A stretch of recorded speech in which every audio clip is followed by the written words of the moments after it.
Yo! I hope you guys enjoyed that little treat we had for you a little bit earlier before the stream. What's up? It's Mr. Young. And it's foreign in the building, bro. Don't make me laugh, bro. You're gonna make me battle my fasting already. So early in the day. And Shit. I think the cherry on top was that the translations were also a bit koyak because obviously I had to use Google Translate, right? And then Div is like, hey, the syntax or the phrasing is all off. Yeah. Bro, I mean, I gotta congratulate you on the English, Malay the Malay translation was okay, on point. Oh, is it okay?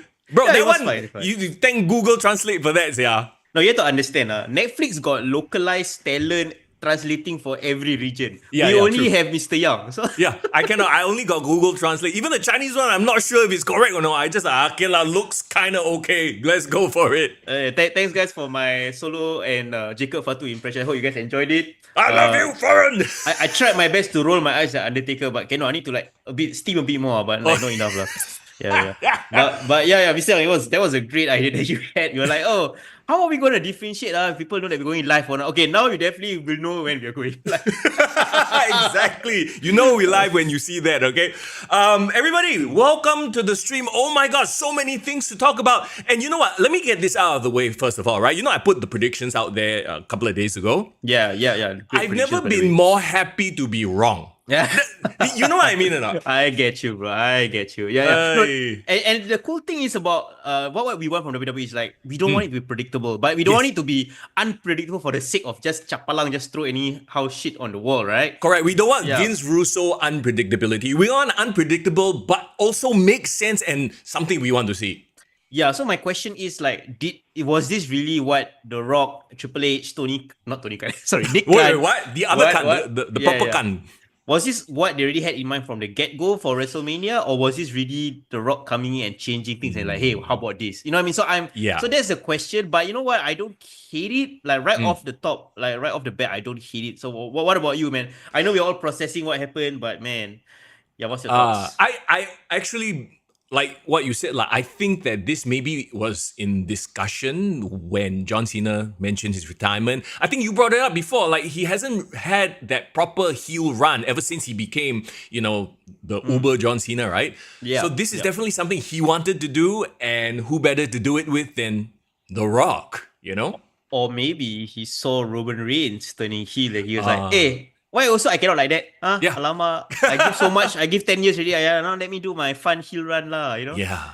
At the back end of his career. So yeah. I know, right? But okay, I'm just a little bit worried, and we'll talk more as we get to the main event, right? But like, I'm just a little bit worried that this is a short-term storyline for Cena. Because I don't know, do you see Cena going on to WrestleMania and winning? I think so. Really? Because if Cena is gonna become the champion in the normal way that he does it, it's gonna be boring, right? It's like, okay, this is just like a thank you Academy Award kind of thing. But now this is very actively him playing a part in storylines. Okay. So even if he holds the title for 2-3 months, it's still quite big, right? But I know we're really jumping ahead, but think about this then. Then we don't have our feel-good finish. You'll have a heel winning the main event of WrestleMania. Because on the other side, Gunther versus Jey Uso. And we all love Jey, we all love Gunther, but that's not going to be night 2 main event. You know what I mean? Cody Cena is night 2 main event. Let's be real here. I know, but if you subscribe to the theory that every WrestleMania needs to have a feel-good finish, then we won't get something like WrestleMania 39, right? Sure. Could this be like halfway point of a new story? You forget, and this is the guy that I wanted to kind of like bring up like very early so that people can be aware that he is still technically in the picture. Yeah. You got Roman Reigns. Sure, yeah. Roman Reigns could be the ultimate savior. I do not know whether Roman Reigns is going to appear for WrestleMania. They're really keeping him very, very late. But what if he's the guy that is like, oh shit, Cody is down. Okay, now Roman step up to the plate. He's that number one guy trying to save the company. Are they going to do another Porto scene? And this time, Roman is the one running out to save Cody in sort of a like big twist, you know? I guess we'll have to wait and see. Okay, we'll save all our talk for the main event. I know we're all buzzed from it. What an incredible main event. Yeah, but everybody, Rishi, Irvin, Lysander, Fias, Papa Fias, get well soon. Edison, Zayden, Axe, Alfred, Div. My God, it's anybody, popping, guys. Yeah, anybody we missed, we apologize. Thank you so much for joining us on the live stream. Let's go. Let's talk about it. If you're a silent viewer, please let us know that you're here. We want to acknowledge you guys. We want to thank you guys for joining us. And also, we appreciate you guys for, checking out all our episodes that we've been putting up. Even though it's not live, we have done it in clips. And I hope you guys kind of get what you need out of our podcast. Of course, on top of all the full episodes that we've been putting out every week. Speaking of clips, right? Tomorrow, in fact, we're going to drop a brand new episode of the podcast, sort of like episode 5.2, 5B. I don't know how you want to put it up, but yes, as somebody mentioned in chat earlier, SPW Unchained is happening this upcoming Friday, and I can't wait to be there. We have a preview with the one and only Statement. Yeah, he's going to be joining the show, and we're going to preview that very main event, the whole card, basically. Yeah, because we were thinking like, if you guys gonna watch Elimination Chamber that 3 hours, then you guys gonna listen to us ramble about Elimination Chamber for 2 hours, and then listen to the Statement ramble for another 1 hour. I think you also can fast lah. Did you just call Statement a rambler? Is that what you really want to say, bro? Hey, yuck you on the back side of your head. Bro, in the best way, bro. If he doesn't ramble, we do not get entertained, bro. That's when he is at his best. What are you talking about? Bro, the Statement is the Singaporean final boss. Yeah, man, no worries. Oh, and shout out to you, Rishi, and thanks guys for acknowledging the fact some of us are fasting. It's a great way to start the fast, and as Rishi mentioned, like you wake up early for sahur, like at 4-5 a.m. Straight away pre-show, bro. Can stone and watch the pre-show. Nice. And after that, straight away start EC. I mean, it's a great way to start. I mean, I ain't complaining. But for Edison, to address what you said, can you? I'm fasting, bro. Yeah. Oh yeah. Foreign fasting, cannot. Bro. I will say it for you later. Later. You can become my Cody Rhodes for me. Can. Very quickly before we jump into the card, can we just say right now, WWE essentially the position they are at in the pro wrestling world, right? And we're always afraid of monopoly because at the end of the day, monopoly breeds lack of competition, right? Yes, correct. But isn't the future looking very, very locked down, for lack of a better term, for the WWE? If you think about it, right? WWE ID, WWE NIL, Evolve. Evolve is going to go up against AEW, which is Dynamite, which is kind of crazy if you think about it. Okay. The Wednesday Night War is going to be Evolve versus AEW. Yeah, no, it's really great time, for business, right? Yeah. But my worry, and I think some reports has come out, right? If WWE monopolizes everything, right, that means they charge the prices. Correct. They charge the ticket price. So a lot of people have been saying like, WrestleMania 41 has not sold out yet because the tickets are just too goddamn expensive. Too expensive. But now with Cena as heel, I mean, I think those tickets will be like, okay, they'll start going lah. But yeah, I absolutely hear what you're saying. Yeah, I think I know they, corporate greed, all that nonsense, right? But I think maybe they need to really listen to their fans. If the fans mobilize enough and say, like how football fans do it, hey, you all too much. The prices for tickets are too expensive. You guys gotta go down. We'll protest that kind of things. I do not know whether they will be ruthless enough to like not give a F. But I think this is something that I would say other promotions can capitalize on if they so want to play this game lah. Well, the one promotion that could 100% capitalize, and I know you are, Mr. Young, is going to start, right?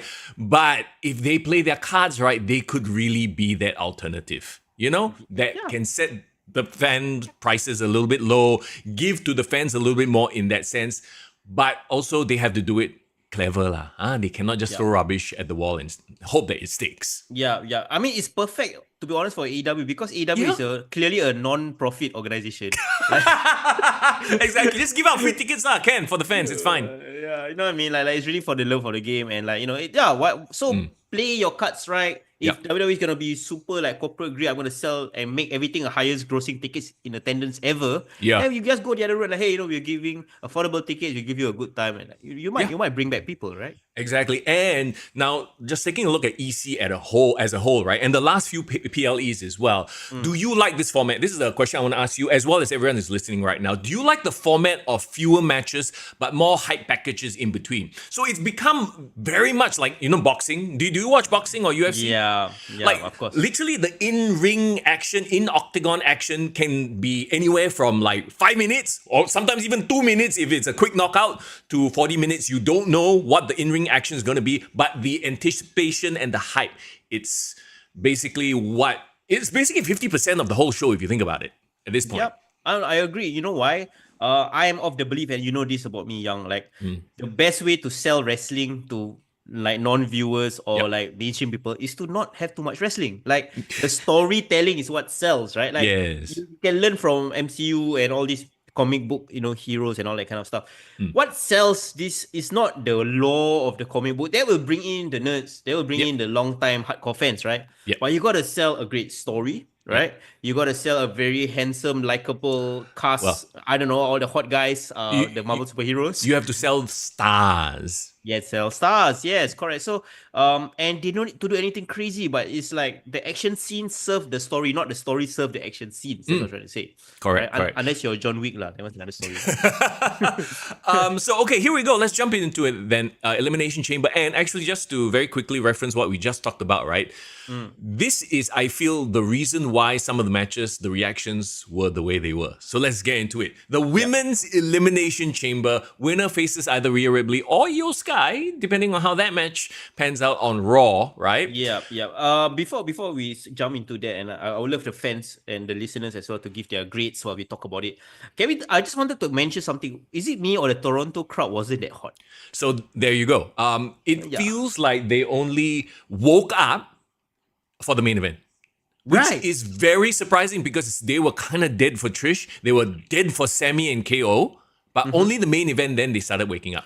And that's crazy because your hometown heroes, your Trish Stratus's, your KO, your Sami Zayn, or I would say fellow countrymen, are not getting that rub. So, is it because they go to Canada too often already? That's the thing. Do they really though? They did a PLE last year. I mean, Money in the Bank was last year. I hate saying this because, I have like connections in Canada. I grew up 5 years in Canada and all that kind of jazz, right? But as of late, the Toronto crowds, Canadian crowds haven't been it. I think Puerto Rico, I think France ruined it for us. Spoiled already. Raised the bar too high. And it's not just like one area of Canada, right? They tried to go to Vancouver, right? For Survivor Series. And we were also talking that the crowd was like, eh. So is it because I think there's some Canadian-US tension going on right now, bro? Like, no, if there were, then maybe they would be more vocal. But they don't have a great big Canadian star.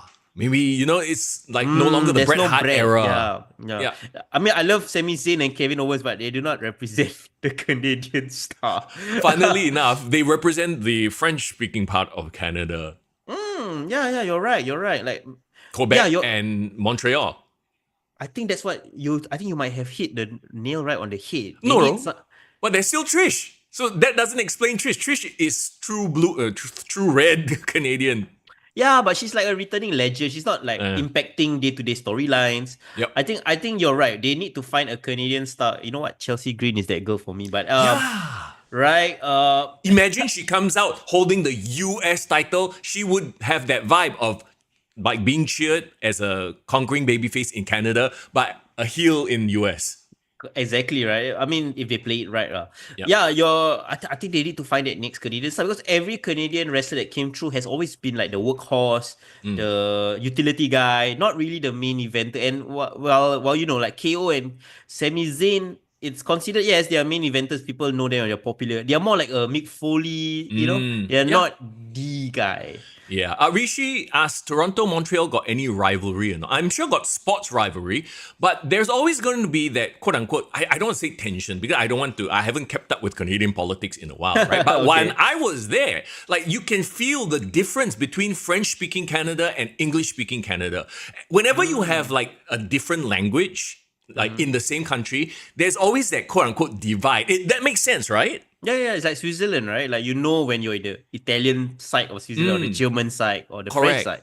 So there's a bit of that. I don't know if any of that is playing. Like I said, the last time I was there was like almost 20 plus years ago. So maybe I'm like talking about 20-year-old history.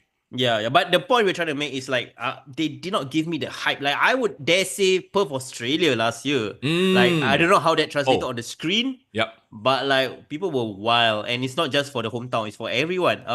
Brock is Minnesotan, so it's slightly north of Canada, north of Manitoba, actually. Yeah. He lives in Canada, but I don't think he considers himself a great Canadian lah. No. He lives in Canada because it's so close by, and then they got big open farmland. The land there is very vast, right? So he can do his like farm boy shit without people disturbing him. Yeah, lah. Brock just wants to hunt animals with his bare hands. So I think Canada is the easiest way to do it. Lah. Okay, you just picture him roaming through the forest looking for elk to grab.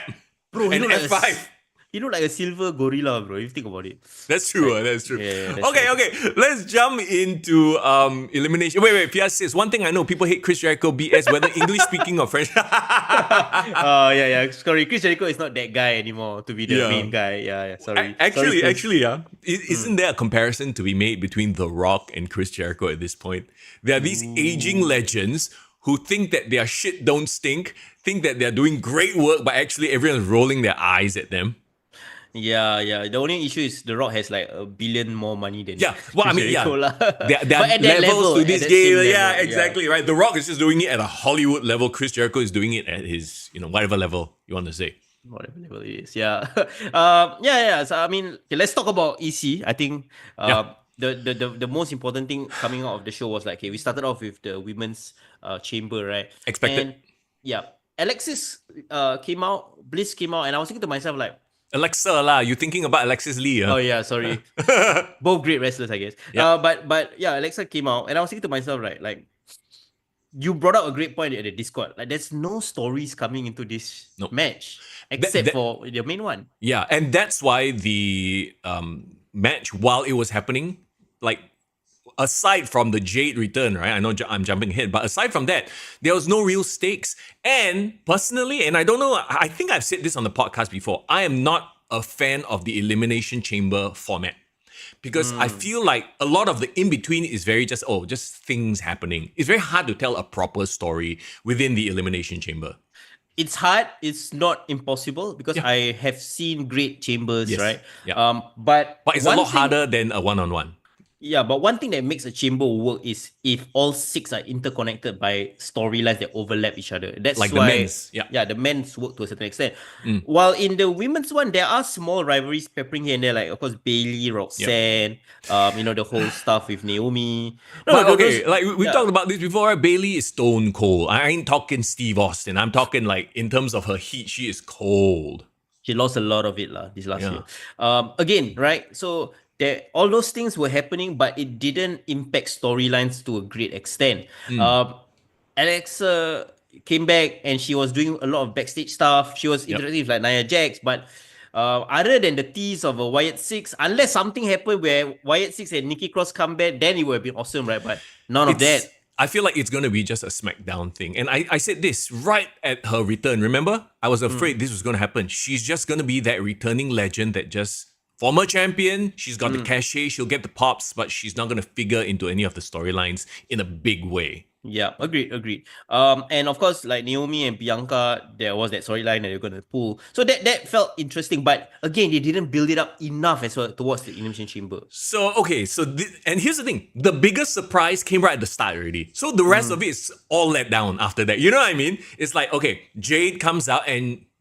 Kudos to the filming, it's the cinema era and all that, right? You had this shot of Liv looking like, oh my god, Jade's gonna come for me, And then as Jade is making her way to the chamber, I think we all felt it. I think we all like, cannot be so simple, right? And then she attacks Naomi and I don't know, I had that feeling. It's like, I think if we watch wrestling enough, we know that a swerve is coming. Did you get that tingle, like how Spider-Man has the spider sense? Did you have your wrestling sense, bro? Bro, this is the only time I will compare Jade Cargill with Roman Reigns. What? But Jade Cargill's return, right, the way they shot it was exactly like how they shot Roman Reigns when he was supposed to come back at SummerSlam and was going to attack Cody, and then right at the last moment he swerved and Superman punched Solo, right? Correct. I think the way they shot it really, really helped because the way it was angled was like you can clearly tell Naomi's on that side. So there was like a very clear possibility that could happen. They were like, really? Would they do it? And then the swerve. She literally swerved her hand, bro. She's like, I'm gonna hit Liv. No, wait, no. I don't know how many times they practiced that, but it was perfect. It was well done. It was really well. Yeah. And this is a Jade Cargill we haven't seen since probably before Survivor Series, right? So she took a while to come back, and the pop was great. Like I felt like this is. I'm just thinking of her as an AEW star, by the way. Like I've always seen her as an AEW star. The fact that she has ingratiated herself to WWE so well, It's a Well, testament to how they've been booking her in general. that's exactly it, right? Because we all know she's not going to win fans over with her work rate. Let's be real.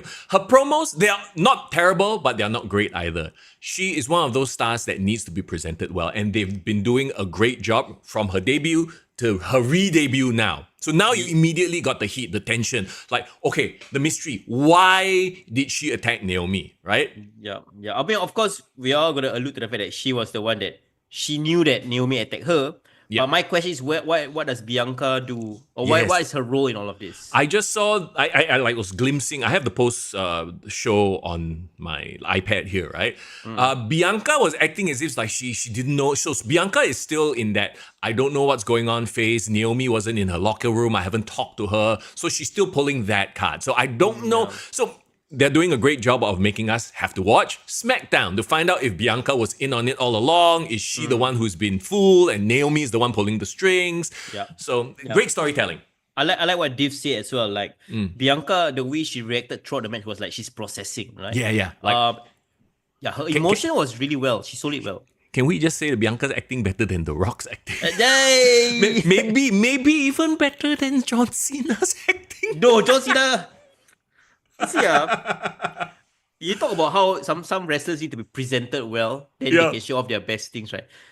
John Cena needs to be directed well in movies. Then he can come across as a good actor. If you let him to his own devices, the way he overact, he's like, wow. Yeah. Bro, they need to bring Batista back. If they want to do acting, Batista needs to show. Actually, imagine. What if Batista is the one who comes out to make the save for Cody? Bro, the third Hollywood one. Don't, bro. No, he already so sad. He already said he want to retire. He cannot come back. Just come out for the portal scene lah. We all want to see Batista. Only if he's gonna go into the Hall of Fame this year, then makes sense. Okay. But knowing him, if it's Triple H, is this year, that means Batista is still gonna do another year before he comes back in. Triple H, just pull some strings, get your friend to come back. Okay, let's talk, let's say that. So we got Jade coming out. Right after all that, the energy just. Yeah. I mean, I don't know if it's the crowd. I don't know if it's the stadium, because this is a stadium. It didn't look like a stadium because they lit the thing in a certain way, right? I mean, people were processing what happened as well. Probably they were more interested discussing what happened among themselves than actually watching the match. Correct. And that's what I don't like about Elimination Chambers. After like the initial buzz of it, a lot of the stuff in between is just there, you know? Yeah. It's just stuff happening. With that being said, I do really like Liv's performance in this match. You brought up a great point as well. Like, she has been low-key, improve herself so much that she was like the workhorse of the match, kind of bringing everything together. She did a really great job, in my opinion. Roxanne as well, despite her, her small stature, I thought she measured up really, really well against everyone else. What do you think? Well, I mean, because she was in there with Liv, Alexa, who aren't the biggest stars, right? Yeah. Like if you had a one-on-one between Roxanne and Jade, or one-on-one between Roxanne and Bianca, then it visually looks a bit awkward already. Yeah, it makes sense to place her at the start, showcase herself. I just hope that she doesn't go the route of Carmelo Hayes on the main roster. You know what I mean? I think she needs time. She needs time to win the crowd over. But they are like you can tell, they're putting the rocket behind her. They're not giving her too much of a push, but she's getting a chance to shine. But I do hope they give her very old school traditional booking where she wins the mid-card title first, right? Go after Chelsea Green or go after Lyra, then build your way. Because right now, the women on top, there's a lot of main event players. So it's very hard to stand out. So, like, I was thinking about it the whole time, right? Like, the girls work their ass off, but it's a shame because going back to what we talked about, the story isn't really there. So that's why everyone was kind of just hawing. And I have to imagine also watching EC live, and you've been there, so you tell me, right? It's like you pay all this money to look at the screen because you can't see shit. Yeah. The structure is in the way, no? When I was watching the show, you literally can only see right before they enter the ring. Then once they enter, okay, bye-bye. It's like you are looking at the cage. You're watching like a big IMAX movie after that. Correct, yeah. It's like little ants moving around in a big-ass cage. The cage is blocking every damn thing, right? But I do say the live experience, I think everything all adds up, right? Like you see just a portion of them wrestling, but you feel the atmosphere of the crowd. You feel people breaking out into chants. You know, the whole vibe is worth it. Where was the vibe? Where was the atmosphere in Toronto? Because, like I said earlier, right, maybe it's the stadium. Maybe the sound is being sucked out. But they came alive in the men's Elimination Chamber match. So you can't blame it on the stadium structure anymore. Unless WWE finally turn up the volume on the crowd. Yeah, I hope they explain what that is, because I'm pretty sure a lot of other YouTubers and reactors will probably have the same thing. Right. And don't forget, this is the same stadium. I don't know whether they renovated or updated it, that had the Superdome or the Tokyo Dome. Toronto Sky Dome. Sorry. Sky Dome. All the domes came out of my head. Sky Dome. You pulled a Hulk Hogan and say the wrong dome. Bro, my kaleidoscope of domes. Boo this man. Boo. You say the wrong stadium. Boo. It's all good. It's all good. Wait, so the Sky Dome had the loudest and one of the most, iconic reactions in the history of wrestling, right? Hogan and The Rock. So you cannot say like the building structure didn't allow the sound to come out. Hold on, Sky Dome was open air dome also lah. Yeah. No, the Rogers Center is actually the Sky Dome updated. Oh, they rename it lah. Rogers is the telco. They sold the rights to the name lah. Okay, yes. It's the same stadium exactly. So nothing changed. And I believe Sky Dome was actually a closed stadium. Closed dome. Okay. Yeah. No, I think it has a retractable roof. Maybe the new version, this one has a retractable roof. Yeah, and they definitely didn't open up. You see, how you know whether they open it up is when they have fireworks above. They had the aerial shot, right? Yes, Here don't have, it's closed. Oh, okay lah. That means, it was the crowd lah. They're just, for whatever reason, not happening. Yeah, I don't know. That's why. So I feel like maybe the Toronto crowd a bit, I don't know, like they spoiled. Maybe they watch too much. It's like the Saudi Arabia crowd, right? You know what I mean? Oh, okay. I think I know what it just occurred to me. I think I know why. Why? The Toronto crowd, too much of them are smart fans. Quote unquote smart fans. Does that make sense? Okay. Yeah. So they don't really want to purposely play into what the WWE is giving them. Correct. They are too smart for their own good already, and they're not fully enjoying it. You know?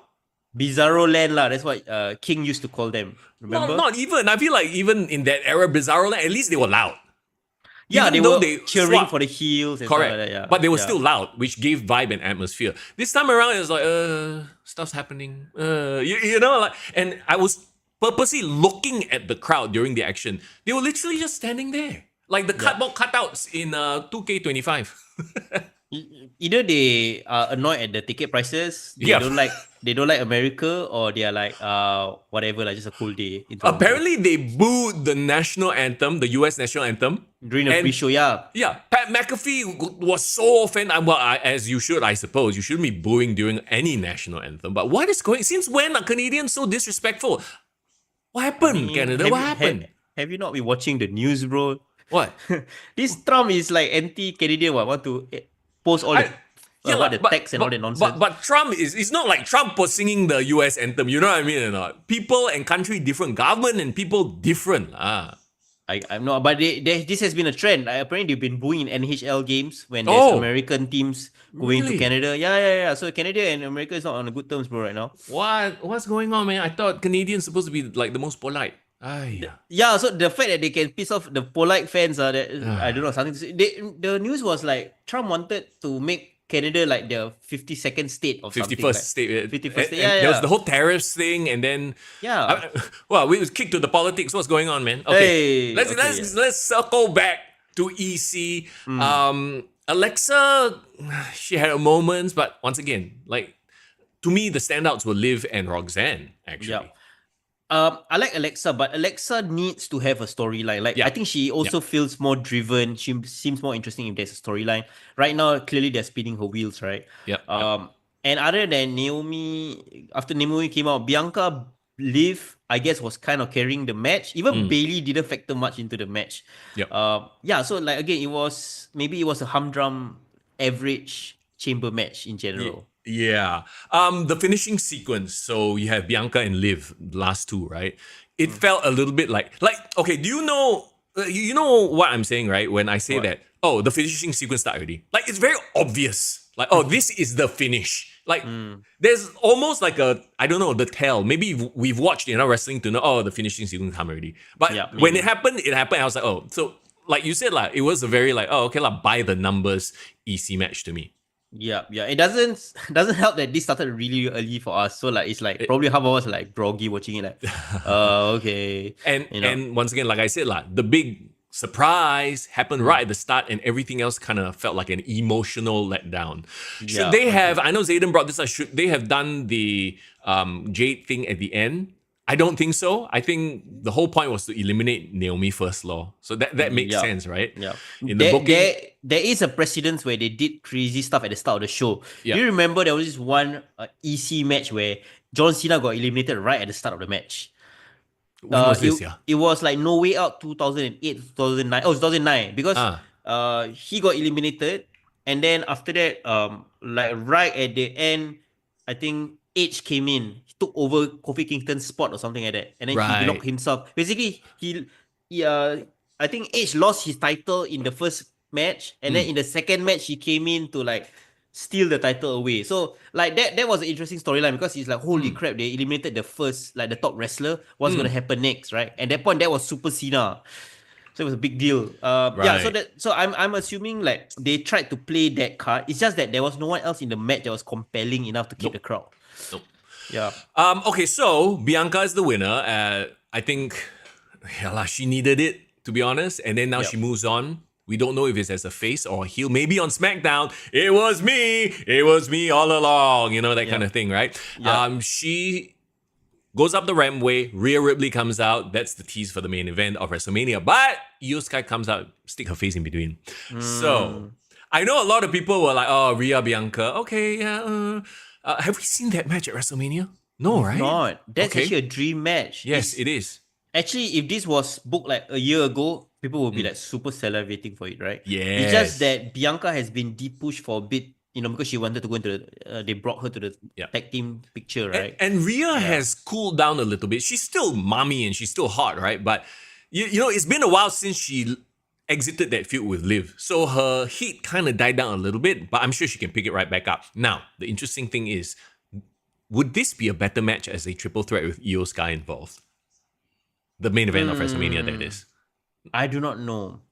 But I think what intrigues me more is, where does Jade Cargill and Naomi stand in this picture? Like, are they gonna, screw up the title picture for Bianca? Are they gonna align with her? I mean, Naomi align with her as a heel. Yeah. A lot depends on that. It almost feels like Rhea is like the odd one out in this situation right now. Yeah. True. Yeah, and are we completely looking past Io Sky winning the title on Monday? Wow. I mean, on a random Raw, crazier things have happened, right? But why would you not have Rhea Ripley at WrestleMania then? Like, who would she fight in a singles match? Like, a bit sian, right? Yeah. We do not know. But I think you gotta keep Rhea as one of the top, like matches. Course, she's a star, right? She's a selling point for the women. And Tiffany and Charlotte has their thing going on already. So yeah, Bianca and Rhea, but with the right story, of course. Actually, the more I think about it, the more I like Rhea, Bianca, Io. Because, and I still feel like Bianca should turn heel.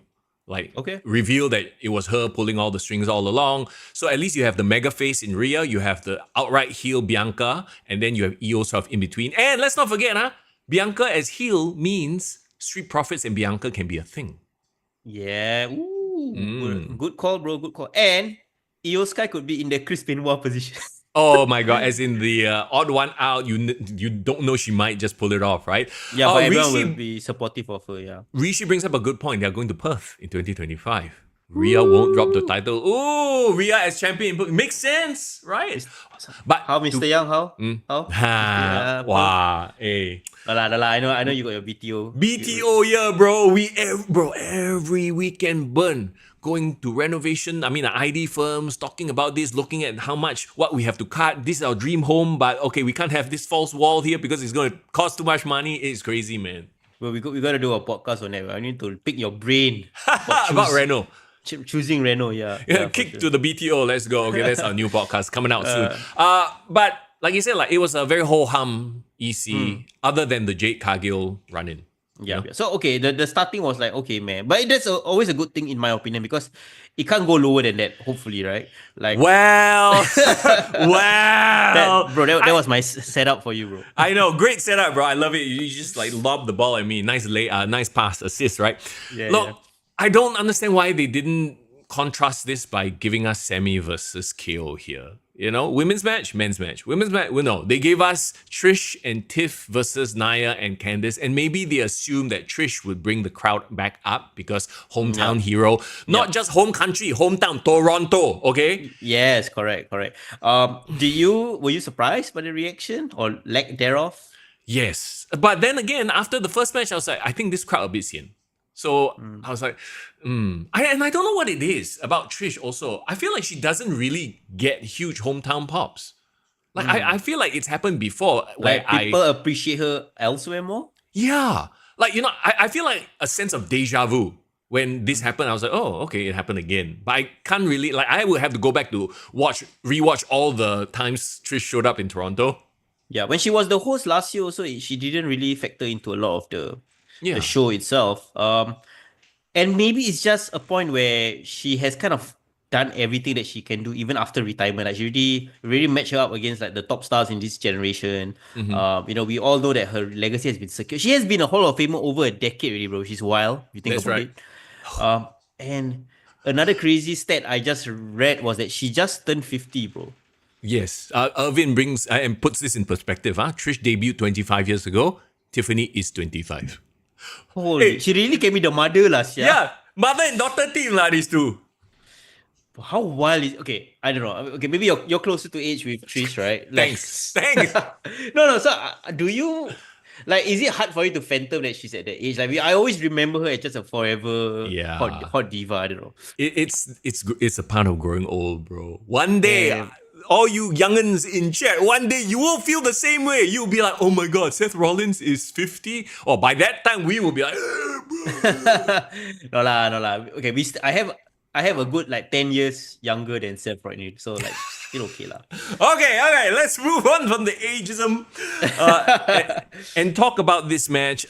Man, I hate bringing this up again, but it really felt like, watching this, right, it felt like Trish and Tiff versus Nia and random created character in 2K24. Nia is trying her best to like bring up Candice lah. She was like, my candy, you know.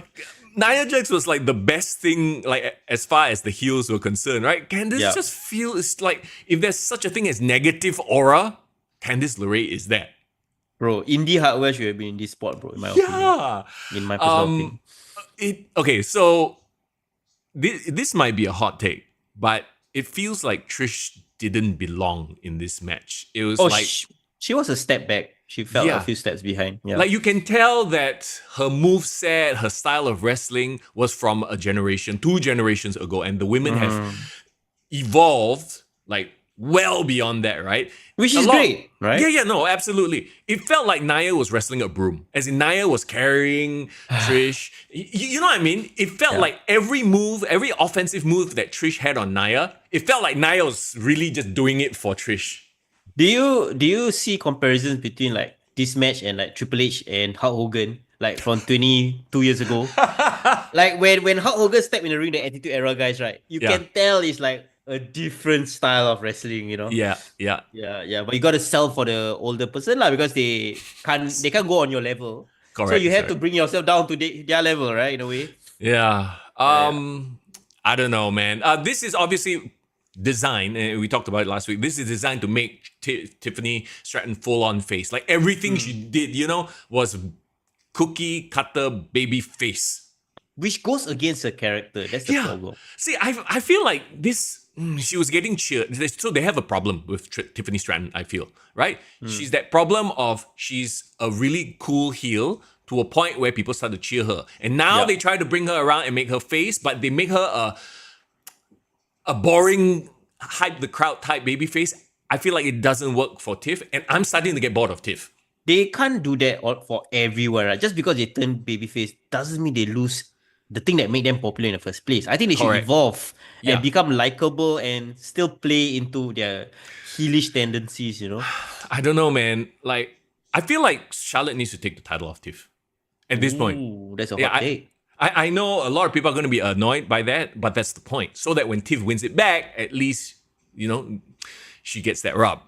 Yeah. Speaking of Charlotte, where does Charlotte play into this? Because, like, you know, she didn't do much. She didn't even Exactly. appear, right? Yeah, I thought Charlotte would at least come out and get in her face. Then at least we get the.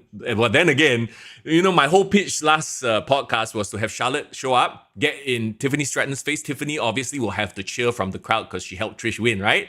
And then Charlotte will get the boos, setting up an epic face versus heel. But the crowd was so rabat and boring that, okay, maybe that's why no need to do that also can. Maybe just save it for another show. Maybe Charlotte was actually backstage waiting. Then they're like, hey, this crowd cannot make it, forget it. Let's do it on Raw instead. What a waste. Yeah. I don't know. I felt like maybe having Charlotte appear would have been interesting. But then I didn't hate it because it would have taken away from other surprise returns, you know what I mean?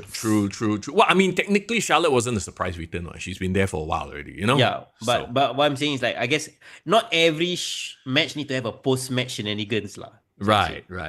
Talking about returns, and that's the other thing, right? I'm very afraid WWE, for their PLEs especially, right? They're going down the path of the MCU. Reliance and over-reliance on nostalgia and pop moments. But I will say, they are still doing a good job of weaving storylines to support that. So right now, they're okay. I'm just afraid that in 5 years' time, they might run out of people to bring back. Yeah, they can't keep bringing The Rock every single year. Oh God, yeah. We do not want that as well. No, I agree with you. But again, I'm very confident in the roster and the way they're building the rosters these days. Yes, agree. Even the younger roster members have some sort of heat or some sort of popularity within them. That will serve them well down the road when they eventually became the stars. I mean, Braun Breaker, bro. I can't wait for him to break out. Jacob Fatu is almost there already. So yeah. Okay, Sami Zayn versus Kevin Owens once again. Another match I thought the home country crowd would pop for. I enjoy the presentation by and large. It's a non-sanctioned match. Technically lights out, so they had the lights out for the most of the crowd. The referee, macam he wear a black t-shirt instead of the regular ref outfit. So I guess that was cool. Yeah, I also like the vignette that they played, the story that they played. It's very good.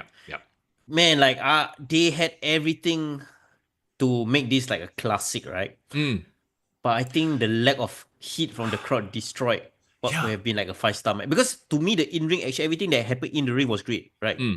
But it's maybe they just had too many matches in Toronto growing up that everyone I see this before. I see in the bingo hall, 20 years ago. No, but isn't that what we talked about last week? The evolution. It's like The Rock versus Triple H when they were fighting for the IC title, and The Rock versus Triple H when they were fighting for the World Heavyweight Championship. Both I would want to watch. Both were still valid for the time period they were in. You know what I mean? Which brings into question your point.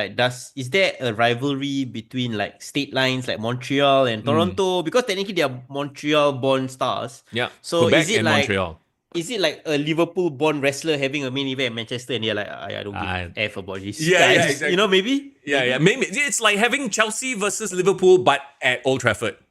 Yeah. So maybe we are over-generalizing, everyone who's from Canada will be supported by Canadians. Yeah. I was hoping this match would be an absolute banger. And I don't know, maybe I think some people will say that, they didn't let them go all out. Because if you notice, they kept it within, for the most part, except for one wrestling cliche, they kept it within the confines of logic. As in, they fought in the ring first, and then they fought into the crowd, used stuff that you would find in an arena, even though it's the cleanest fucking dustbin. I just pulled the Cody Rhodes. It's the cleanest dustbin ever. It's the perfect dustbin with some random, clean paper inside.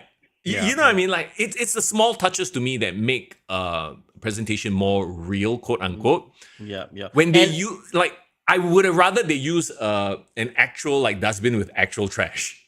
Yeah, I also feel maybe I have seen the original, Ring of Honor matches between, Jericho and Steen. And bro, that one they really don't care. That one is AEW match times 20, bro.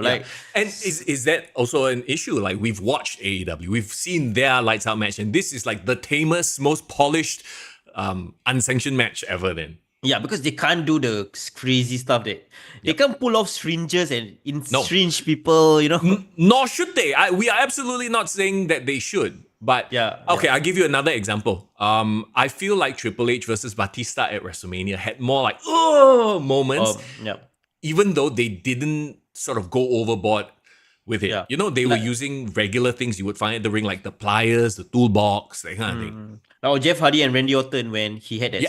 screwdriver on the ear. Oh yeah, and then it was like twist here, twist there. I think what this match was missing was like that iconic, memorable moment. Yes. They it was brutal and stuff like that, but there wasn't anything that you would think back like, oh, I remember that match from Kevin Owens and Sami Zayn. That was, Well, okay, so it felt like a match of three thirds. Three thirds. Yeah, I guess that makes sense. So the first third of the match was the brawl, easily the most boring part, to be honest. I hated that part. I was actually taken out of it already, right? The second part of it was when Sammy went through like the table stack off the top rope. And then they started going on about the neck, like he might paralyze him, blah, blah, that kind of thing, right? And then, okay, you have the ref bumps. So KO now has gripe, something to bitch about. You always need to give KO something to bitch about, then he has content. You know what I mean? Because Sorry, he hit... I just wanted to step in because I just saw Fast posted on Discord. If you guys are not on our Discord, please join us on our Discord. Fast said that John Cena just appeared on the press conference, had a mic drop moment and just left. Oh, so, what did he do? Did he say something or he just literally mic drop? I think he just mic drop. I mean, of course, those who are watching or like watching us and watching the press conference, let us know on the chat. But that's gonna be something interesting to follow along. Bro, that tease from Royal Rumble press conference really now makes a lot of sense. Yeah, right? Best for business, huh? Yeah, maybe he's really gone down that road, that corporate Cena. That is really like the dark side line. Whenever anyone says best for business, you know that they are, they got some heel shit going on. So back to Sammy versus KO. You can tell which is the more exciting thing to talk about. I just feel so bad because like this reminds me of AJ Styles and Randy Orton, AJ Styles and Nakamura. Yep. Like, there's this like they already built it up to be like a dream match, and it is technically a dream match in certain aspects. It's just that this time it wasn't the match didn't deliver. I think the crowd atmosphere didn't deliver, didn't facilitate it leveling up to a great match, right? Did you like the barbed wire chair? So I talked about just now wrestling tropes, right? The barbed wire chair 100% is a wrestling trope. To me, it takes me out of the match because it's like, why would it even be there? Unless on Raw, you suddenly have a thing where it was Karrion Kross who put it there. Karrion Kross is the instigator, right? That's his whole gimmick. Maybe he put it there. I hope they address it because beyond that, it doesn't make sense for it to be even there. I mean, I don't hate the barbed wire. Contrary to a lot of people, I actually like the thumbtack sport. I don't hate the barbed wire stuff. But it needs to have a story built up. For example, like Mick Foley using Barbie, it made a lot of sense, right? Because he built up that this was his deranged Cactus Jack character that does it. Yep. But in no way in the lead up to this storyline was there any mention that he's gonna bring out a barbed wire. You know what would have been very interesting? What? If Sami Zayn's family was there. Oh, then you could have played with the emotions a little bit more. Yeah, because the whole build-up was him stalking the house, right? Yeah. So can you imagine him doing something to threaten? I mean, I'm not, for violence and stuff, but like threaten her like at the side or like at the ringside. Yeah. And then that really turns up Sami to the next level, and he goes crazy and ballistic. Like correct. I think that would have added another layer to that match for sure. I think the barbed wire chair distracted from the match. I actually didn't like that spot at all. I would have rather him try to, he did the whole put the chair around the neck. I think that is more devastating than the barbed wire. And again, it's the most polished, nicely wrapped looking barbed wire chair I've ever seen in my life. Yeah. I'm like, what is this? Yeah, if you want to be hardcore, you gotta make it gritty and dirty. So that's one thing John Moxley does well, I would say. Better. That one completely on the other end. That one, whatever. Let's not start on that. Okay. I wrote down this note that I don't know if you felt this way. The commentary team was all over Kevin Owens, talking about how violent and vicious and brutal and what a piece of crap he was. Yeah. And to me, I feel like it didn't match up with what was being shown. It felt like the match wasn't as violent as how the commentators were making it out to be. Yeah. And is it the context of WWE? They can't really push the envelope here. If that's the case, I'd rather him being a psychologically sadistic guy than just a violent guy. Yeah, exactly. To that point, I would have rather them tell an emotional story and like literally have Sammy all like compromise in front of his family, the chair in the neck, tell that sort of emotion instead of the barbed wire chair. That to me was a complete distraction and a waste of a good match. Yeah, I much rather Kevin Owens be portrayed as this sadistic guy. Differalty says, I thought the barbed wire was glitter at first. That's so pretty. Lol. If only you can give me this kind of comments. I love it. Yes, yeah. Alamak. Okay. Hang on a second. My camera apparently has an issue. Look, I'm frozen right there. Damn! Guys, it's the first time I'm the one that has not have any issues. Tony Khan, what are you doing? We have not said too many bad things. Okay, let's play the live stream loading screen again for everyone.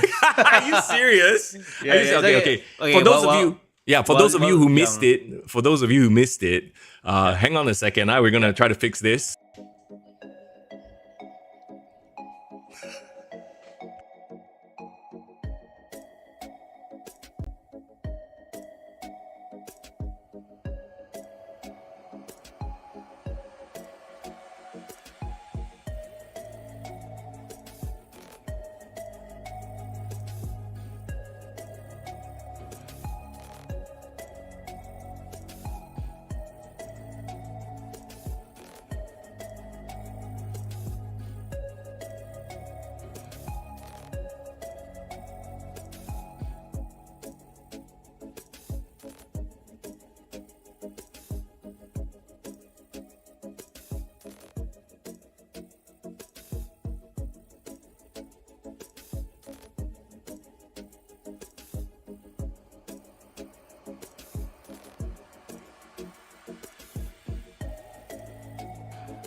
Okay, we're back.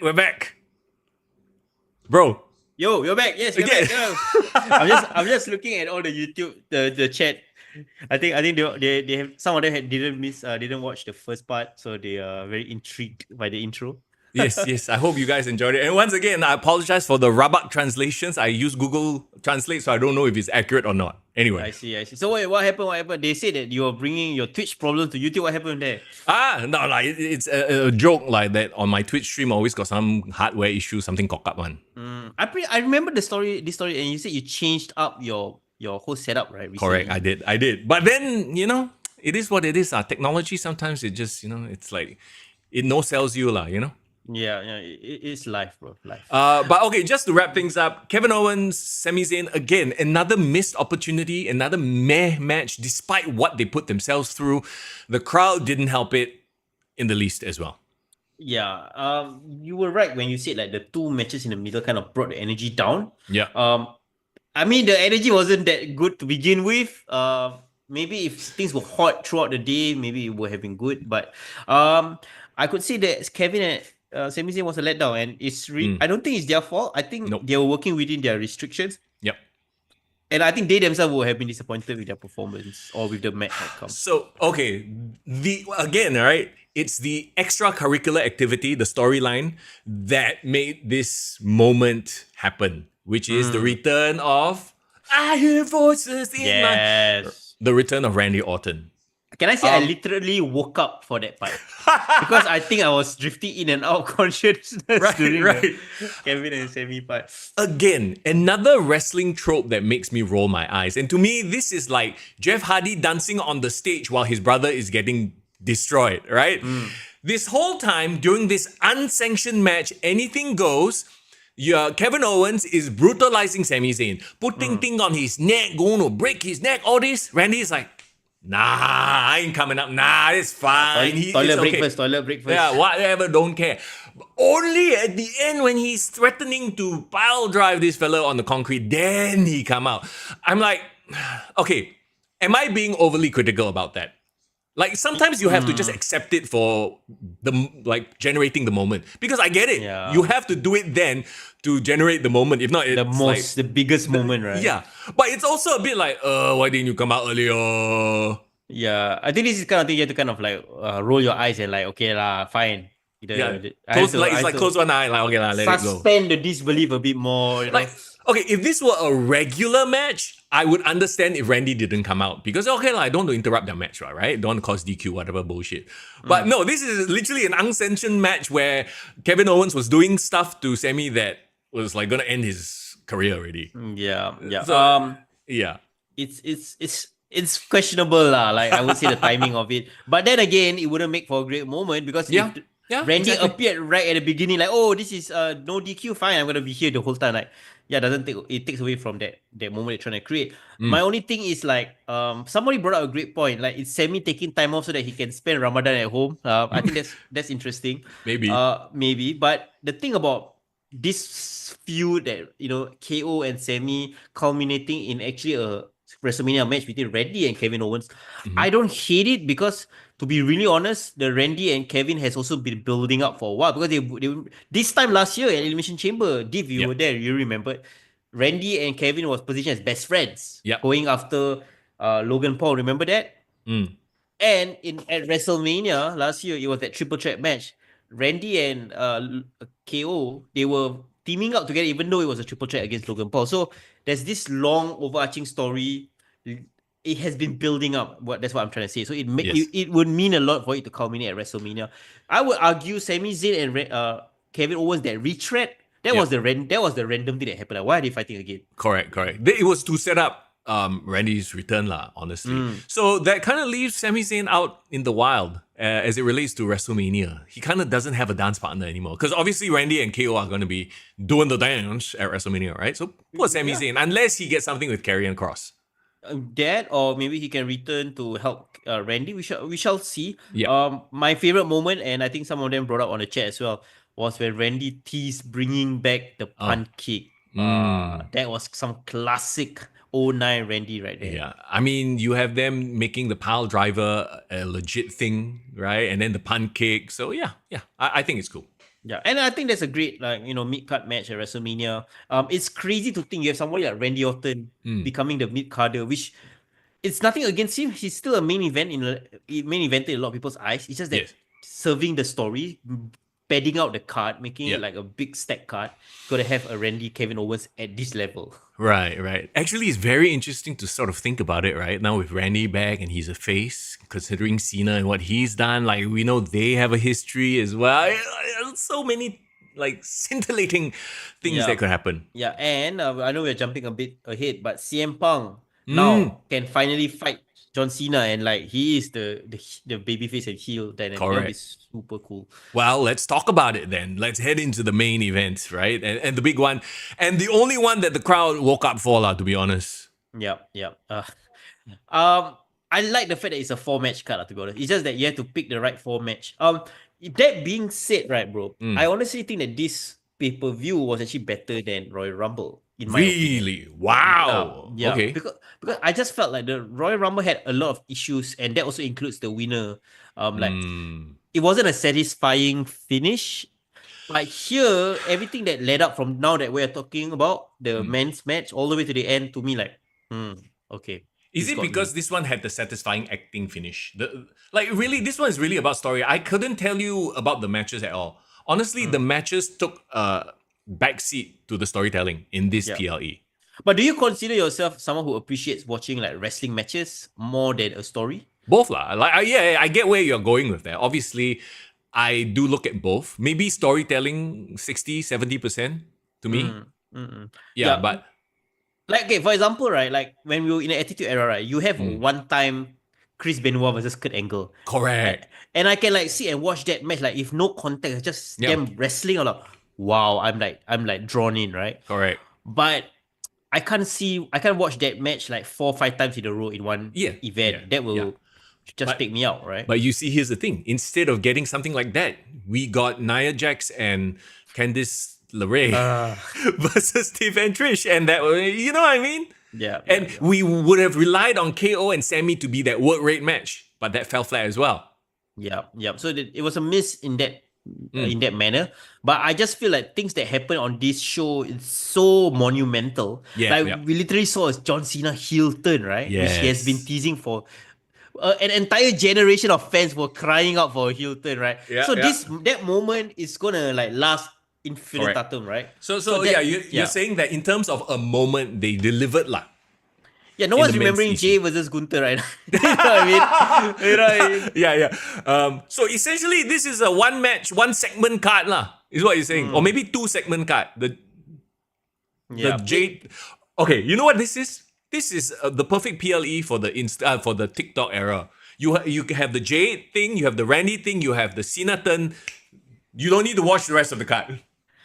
And this also is the perfect type of PLE to put in between Royal Rumble and WrestleMania.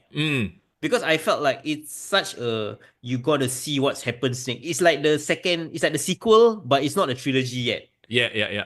Yeah, so it makes a lot of sense. So I like when WWE books a Royal Rumble, Elimination Chamber, and WrestleMania sequence very, very well.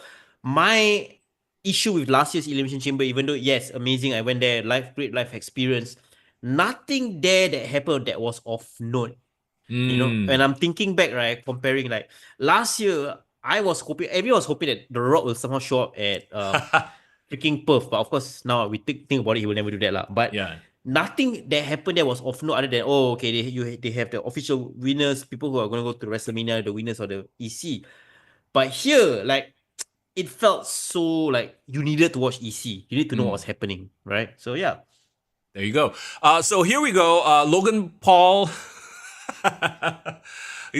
Did Logan Paul get the biggest boo of the night, other than the segment stuff with Rock and Cena? I feel like he did because he brought out the American flag. He very smart. Yeah, he's smart. That's one thing, but he also, at least people are still sore about SmackDown where he trolled everyone with that Cena return pop. Yeah. So man, I love Logan Paul, bro. Like he's what WWE needs in the next generation of star. He is literally a real life heel. Like, people hate him already. He got built-in hate. Remember, that's why when he first came in as a face, we were all like, nah. But then he won us over with his athleticism, right? Yeah. Yeah, now we have permission to boo him. Yes. And he enjoys it, and he gets respected. People do give him props for his abilities as well. Exactly. Did Damian Priest get lost in the shuffle? Damian Priest and Drew McIntyre, unfortunately, get lost in the shuffle here. Yes. Yeah. Yes, I mean, Drew and Seth started, and they start every match the same. It's their thing, where they try to spam finishes right off the bat, but they missed lah. In WrestleMania as well, right? Exactly, yeah. But okay lah, in WrestleMania, they actually hit their finishers. Here, they all miss their finishers. The match itself, I wasn't surprised by the order. Like, I felt like, you needed Drew and Seth to set the tone. They're great work rate guys. But I always had this nagging feeling that whatever happened in WrestleMania this year, Drew is going to get the short end of the stick. Yeah. I think unfortunately, he already had his moment. It was unfortunate because it was during the COVID, the pandemic era, right? Yeah. Rishi says, okay, Logan Paul, some people say got go-away heat. I disagree. I believe that Logan Paul can get people to pay money or to come see him get his ass kicked. Like that Floyd Mayweather vibe. You know who has go-away heat? Ricochet has go-away heat. Oh God, don't start with that shit. Chris Jericho has go-away heat at this point. Yeah. Like, I'm not going to pay money to go and watch that match. I would pay money to see Logan Paul get his ass kicked. Logan Paul has been getting like Dom Mysterio boost recently, right? Yep. And I agree with you. Like, people will stop and watch what Logan Paul is doing. Yep. Even though people don't like that guy. Yeah, I hate this guy. But I want to see who kicks his ass or who he talks to, right? Yeah. So I disagree with you, Rishi. I feel like he's actually a really great asset to WWE right now. Thank you, Zayden. Zayden says, "Oh no." Oh God! Don't get me started. Oh my God. Okay. I see the clips and I'm like, oh God. Talk about negative aura. Anyway, oh no. Again, I feel like these guys, they went out there, they put in the effort, right? But I don't remember a damn thing from the match. I remember the finishes. Except for the finishes, exactly, yeah. Yeah. That's why I really don't like EC matches. Yeah, Logan Paul tried to recreate his thing that he did last year with the writing on the marker and all that. Yeah. Which was okay. I thought business picked up when like you finally had like John Cena enter the ring. Yep. That's when I started paying attention. Drew getting eliminated first. Yes, of course, that also happened as well. What do you think about that? Like, clearly they're setting up Priest and Drew, right? Yeah, well, okay, first of all, they're giving Drew an excuse to bitch and piss and moan again, which is great for business, obviously, right? Yeah. And like you said, they are setting up Drew versus Priest at WrestleMania. Okay, I mean... But why? Because they've got no other dance partner, lor. I know I know on SmackDown they alluded to the fact that actually Drew lost his title to Damian Priest, because Damian Priest cashed in that. Yes. Right? Yeah. But they never followed up on that. They only had that one match, I think, in one of the PLEs right after WrestleMania. And then, Drew went ahead with CM Punk. That was at Clash Scotland, right? The one where Priest got his legs tangled up in the ropes. Yes. Yeah, So that was that one-off match, right? I don't know how they can revisit it and have enough heat, because the problem is Drew will be carrying the heat in this match because everyone likes Drew. I was about to say, Drew, we trust and know that he can bring the toxicness, which is his whole gimmick now, apparently, right? Yeah. But Priest, okay, I'm interested, and I know Div is watching, so I must phrase my words correctly. Priest is at that. I feel like a lot of the superstars go through this phase, right? He's at that phase where, he got the title already. He might become the next Dolph Ziggler. I hate that he's the example that I always use, but I feel like he might be. No, honestly, this is a crossroads moment for him. Crossroads. Yeah, literally, right? Like, if he makes the wrong decision, he will end up becoming like a mid-card jobber, great utility man. But if they play the cards right, he can be Scott Hall, he can be Kevin Nash, he can even be Undertaker, bisexually, of course, but still Undertaker. Bisexually. The only way they can have that right is, I remember my favorite match that he ever had, right, was actually his SummerSlam match with Gunther. Yeah. I thought something about his character at that point. He was like this fearless guy. Like, even though I'm going to go down swinging. I'm going to match up to Gunther. Like, Gunther was afraid of this street king, right? It's Gunther, bro. Let's be honest. It's Gunther. He brought it out of him in the match. Gunther is that good. Correct. But the persona that I think it was created on Damien, like this guy who, he came from the streets. He can be the Vin Diesel of WWE, bro. Oh, no. Welcome my God. Brazil. A lot of Vin Diesel references later, bro.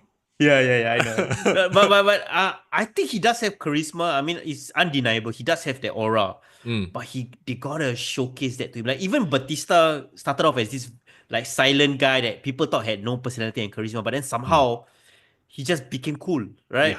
Yeah, and Priest is really cool, so he just needs to be main event cool. Okay.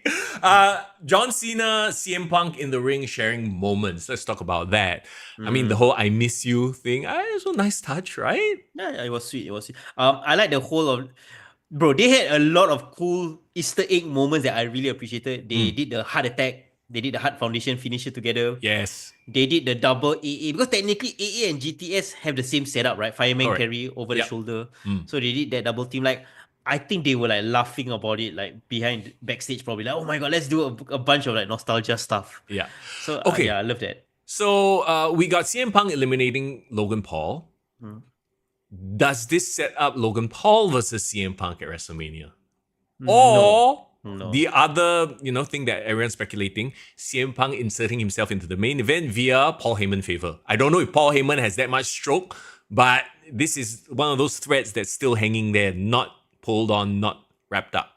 A lot of it depends on Roman Reigns. We do not know where is Roman Reigns involved in this year's storylines, because you see, if Roman Reigns come in, then Seth and Punk can have that Roman Reigns thing. Then Logan Paul probably, I don't know what direction he's gonna go to be honest. Honestly, I don't care what Logan Paul does to be honest. Because to be honest, I think people are a bit tired of Seth versus CM already. And CM, Seth literally cost CM Punk because he stomped him as he was getting, ushered out of the cage. Yep. That's the thing, right? CM Punk and Seth Rollins technically only had one match on Netflix. Correct. And they were always talking about like Seth and CM Punk needs to be a WrestleMania match. Yep. So they played it smart. They had the match, the blow-off match. They had the first match, and then they gave some time away from each other. And then if they were to revisit this match, now it becomes hot again, just in time for WrestleMania. So I don't hate that potential CM Punk versus Seth. But my question is like, is CM Punk gonna take John Cena turning heel lying down? Come on. Exactly, right? Like, there were so many allusions to it as well. CM Punk talking to Cody backstage, which is great, like, interconnectivity in terms of... Oh my God, The Rock is still doing the press conference. I just realized. What? Like, how long have we been doing the podcast? I feel like I saw him just now, and then like 20 minutes, he's still there. Bro, we are 1.5 hours in, I'm pretty sure. 110, bro. Okay, can. But yeah. I mean, we'll definitely check out what the press conference, post press conference, all about. But yeah, going back to CM Punk and John Cena, I just feel like CM Punk at his current, like level of popularity, Yeah. him dropping down the card to have like a CM Seth Rollins match would not stick. I think people want him in the main event. Yeah. People want him to get that main event spot, bro. That's true. What, WrestleMania 42? So we obviously have Roman Reigns, and I don't think they would skip him for WrestleMania, right? And No, they won't. the most natural feud is Roman Reigns versus Seth Rollins. But then you have CM Punk in the mix. CM Punk obviously will want his pound of flesh against Seth Rollins. So then now we have I guess triple threat is really the only way. Okay, so CM Punk is that agent of chaos, right? Yeah. We have two, I would say more or less, I think will be confirmed matches. Cody and Cena, Seth and Roman. I think Seth and Roman will happen. Yeah. But where you place CM Punk, he is like that unknown factor. He can either link up and do a triple threat with Seth and Roman, or he can get involved with WrestleMania's main event and do a triple threat there. Calling in his favor. Again, is Paul Heyman that powerful? We'll have to wait and see, I guess. Yeah, we shall see. Apparently, the Paul Heyman, Scully, it becomes a thing. You know, every year got Money in the Bank, got Royal Rumble winner, got Elimination Chamber winner, and Paul Heyman favor.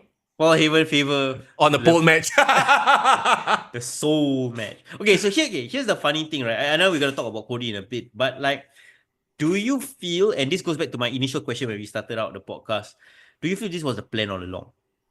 Cena winning Elimination Chamber, turning heel. I kind of thought this would happen, and I alluded to it on the Discord, right? I thought it would happen at WrestleMania. I thought Cena would turn and accept Rock's hand at WrestleMania, giving us WrestleMania 17 all over again. Yes, you talk about it. Yes, I remember. Yeah. But I guess, now it makes the lead up to WrestleMania all the more exciting. And it could also be pointing to, it could be giving away the finish, because I feel like then Cody is going to win to give us a feel-good moment at WrestleMania, and then Cena takes a break. Again, another break lah. Because he's not a full-timer, you know what I mean? Mm-hmm. Yeah, so again, I do not know, because CM Punk is just this unknown factor. Because the thing about CM Punk is clearly he has creative control on his character, right? He will think about it from his character's point of view. Like, okay, I want to serve the story, but like, what would a CM Punk do in this situation? He's thinking like that, So I don't think he's just gonna sit quietly by and let Cena be heel with Cody. Correct. I'm leaning towards a CM Punk triple threat, I think, at WrestleMania, just for that main event spot. But then, like, Seth, what about Seth? Seth can have Roman lah. Huh?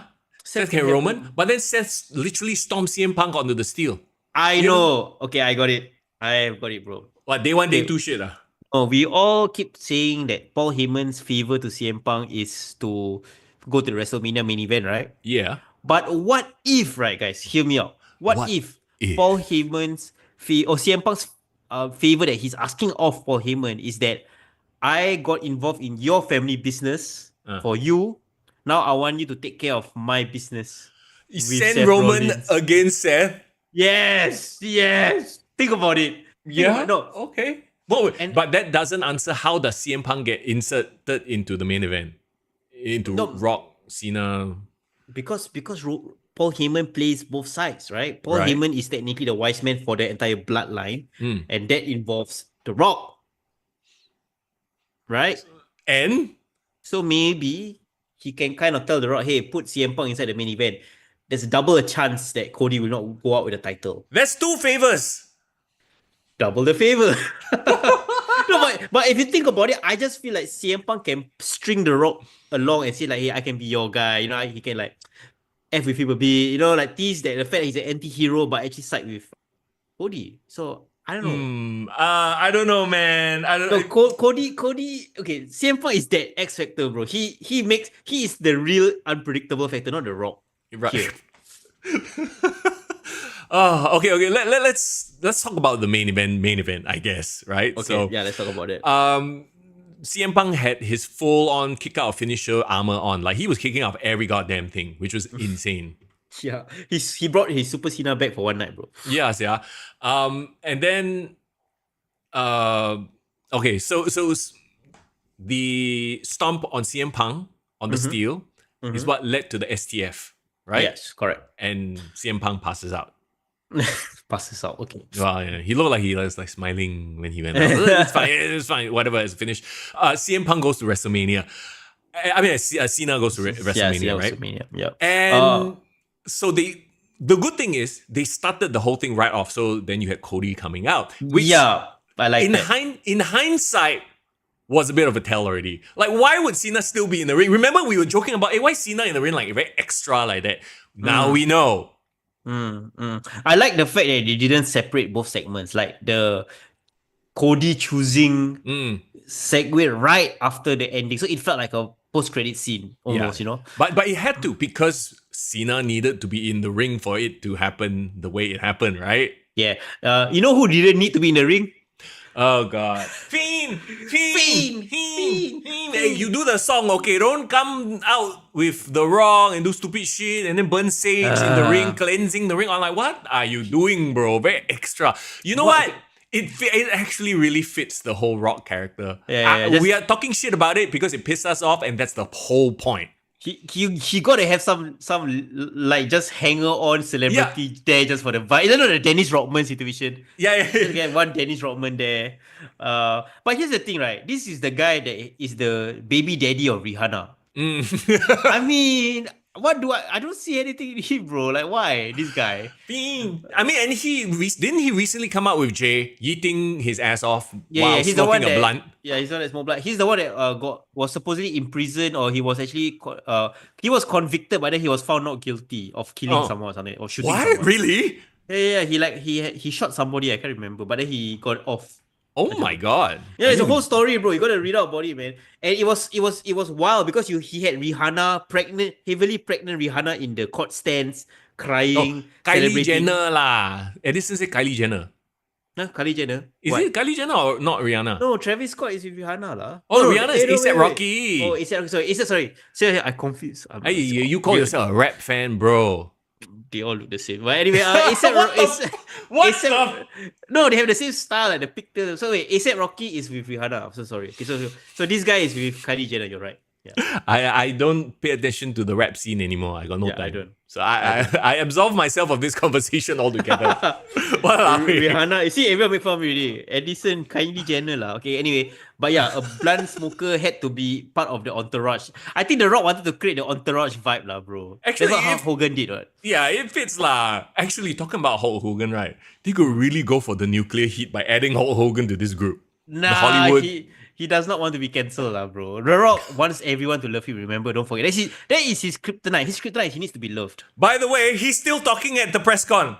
How long he gonna talk? Yeah, see, Zayden understands me. Farhan fasting. Anytime I cock up, right, it's just like Farhan is fasting. Okay. Can. No worries. But yeah, I think you hit on it, right, with The Rock. Like, he does all this stuff, and then he goes on, like, it's like F kayfabe. I still want people to love me. And he talks about how he loves this character, and this character is doing things it's never done before. Like, it's very full of himself. So I don't know if he's actually being very ultra meta by portraying this person who's so full of himself, or if he's actually so full of himself, like, i.e. Chris Jericho. I don't know. According to Fias, The Rock is actually praising John Cena right now. Okay, I can't wait to watch the press conference. We have probably have a lot of things that we can pull out from there. But can we quickly talk about that reaction that Cena gave to The Rock and the fact that The Rock did this? Oh, right. So okay, now everyone was shitting on The Rock for that random appearance at the end of Bad Blood last year, right? Yes. But he did the exact same motion. So that was the tie-in lah. So okay, what if Cody actually said, yes, I want to sell my soul to you? Then they all hug and hey, we are actually friends. Then all three of them the new NWO lah. The Hollywood Hollywood World Order. Who is gonna stop Cody Rhodes, John Cena, and CM Punk together? Actually, that's quite and Roman Reigns, Jacob Fatu, and yeah, that's what I say. The way they're positioning is like Roman Reigns will be the hero. Like he will be like the Captain America teaming up together with. No, sorry. I guess he's Iron Man. I don't know. Yeah. But anyway, I get where you're coming from, though. Yeah. You know what coming. Basically, right? What they're trying to do is they're making the old generation the bad guys. Yes. The Hollywood, they sold their soul lah. They sold their soul to Hollywood lah. That's the whole freaking point, right? Correct. Which is great because for the future of the business, you got to put over the new generation. And I think maybe this is the Rock and John Cena's way of like, you know what, we're going to completely make sure that the new generation is taken care of. They have the real popularity going forward. They don't need us. Let's push them over the edge, you know? I was thinking about it, and I thought in my heart of hearts that Cody was already a made man. I feel like he didn't need to have this Cena rub. But hey, you know what? Push him to even higher heights. That's great, right? That's why I initially was like, okay, give it to Logan Paul because he is the up and comer. Yes, Logan already has his fans or his hate and heat, right? But he needs that next level push. But I guess they don't think so, lah.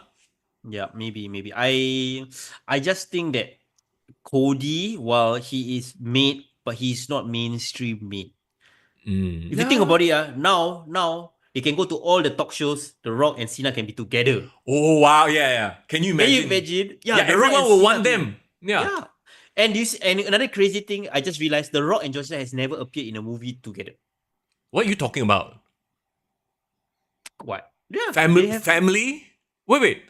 No, The Rock and John Cena has not. Okay, the F9, they have not been in the same scene together. You're right. They are in the same franchise, but they're not in the same movie. Correct. So this can be the early tease for F10, I guess, where they are all finally all in the same scene. But the point is, oh god, imagine John Cena, The Rock going on all the Jimmy Fallon and all that, but all talking shit about Cody Rhodes. Now, all these mainstream fans have no idea about wrestling. Like, oh, who's this Cody Rhodes? Who is this thing that going up against The Rock and John Cena? This is the perfect thing to do for them. Bro, Cody showing up in Fast and Furious. I don't know where they are already lah. The last one kinda delay like mad, right? No, it's coming out next year, I believe. They gave us a cliffhanger how many years ago? It's been way too long. Remember? When that movie came out, 2023? End of pandemic, right? Yeah, 2023. Yeah, 2023. It was a cliffhanger ending, if you remember correctly. They made us wait 2 years because of, I don't know, production issues, whatever, Vin Diesel issues lah. Okay. But you know what? If this was the tease to the final Fast, Vin Diesel should drive Cody Rhodes to the ring, bro. Bro, WrestleMania, Vin Diesel's going to be there. Tyrese going to be there. Ludacris going to be the whole cast of Fast and Furious come out in their cars, yeah. Hey, that's exactly how they're going to do their intro. All of them Fast and Furious tie in. Shit. Bro, if you think about it, it makes sense, right? Yeah, fuck. Yeah. Damn, see, I just used my effort. Okay, sorry. Yeah. No, but you know what? I don't hate it. Cody Rhodes going up against the two-man power trip. This is the this generation. 2025, 2K25 two-man power trip. Wow, bro, The Rock and John Cena together. Okay, now I need to go and sleep over it and think of all the possibilities. Like, okay, let's talk about the cinema of it all, right? And a lot of you guys picked up on it as well. Yes, there was this, and then there was John Cena's face going from hard to like, the straight face. Actually, that was not bad. The Terminator face, yeah. Yeah, and okay, if you watch Peacemaker, right? Like, he has a very specific type of role that he does very well in, same as The Rock. They are not Batista. Batista is the only one that's actually a versatile can have actor. range. Yeah, do range. But it's sort of, this turn fits in Cena's range, I feel. It's there. Well, how would you describe his style? Slightly psychotic, can verge on lovable or hateable. Oh, you're talking about how he was in Suicide Squad lah, with the James Gunn Suicide Squad. Yeah, Peacemaker lah. Yeah, he's like a bit this deranged. Yeah. He just, I get what you mean. Yeah, but you turn it a little bit more to the likable, can. You turn it more to the hateable side, can. Both works. So my question is, will they have acting coaches for this WrestleMania storyline? They better, I think, especially for The Rock. Oh my god, Cena, I'm like, okay, it's The Rock, that needs... Put the hand on the face, caress. I want your soul. I want your body. Okay, he didn't say I want your body. It would have been hilarious if he said that. He said a couple of very PDD-ish things. He said, I want your mind. I want your body. Soul. I'm like, wow. And then all the while, Travis Scott in the back, doing don't know what shit. What incense is he burning? Sage lah. You burn sage to cleanse an area of bad energy. Yeah, but why are you doing it in the middle of everyone while they're having a wrestling storyline happening? You know he damn distracted. Like we said, we need an irritate. He's like an X-Pac in the background, just cross shopping for no reason. You remember last time, like DX, everyone would be like, yeah, they all look badass, and then you have one X-Pac in the corner. Like, yeah, he's that guy. You need that one guy. Like even the Nation of Domination had one Owen Hart doing nonsense stuff. Yeah, like just someone like the one mosquito. But then the problem is Travis Scott can't be the guy that goes in and takes the fall. for Yeah. people in matches because he's not a wrestler, right? Yeah. But Yeah. let's talk about that. Okay, after he turned heel, he attacked Cody Rhodes. What do you think about the beatdown? Because I Oh, was actually impressed by it. okay. So he took the Rolex off of Cody Rhodes' hand. Was that the same? Can we confirm that's the same Rolex that Dusty pawned? It was, and also that was the Rolex that The Rock gave back to Cody and Correct. said, "Don't break my heart." Yeah, The Rock bought it and then gave it to Cody, and then now instead and symbolically that was really cool. They were trying to do the whole because okay, we've seen Cena use brass knucks before, Doctor of Thugonomics, right? Yep. But he's now corporate. He's not that guy anymore. So instead of using brass knucks, he used the Rolex. So there is some symbolism in there, I feel. Yep. It was perfect, bro. It was perfect, and the beatdown went longer than I thought, but in a almost uncomfortable way, which is a good thing. See, that's the thing. So you compare that to the Kevin Owens Sami Zayn match. That match didn't have, even though they were doing crazier things, this match felt more, I mean, this beatdown felt more brutal. Yeah, like there was this uncomfortable violence. I think maybe because it's like John Cena, this person that you thought you knew for so long is doing it. So like, holy crap. And that last scene where it was him, The Rock, I guess Travis Scott there. Okay. But like the Rock with his like the Cena putting his sneakers, his pumps, his Reeboks over like Cody Rhodes' head.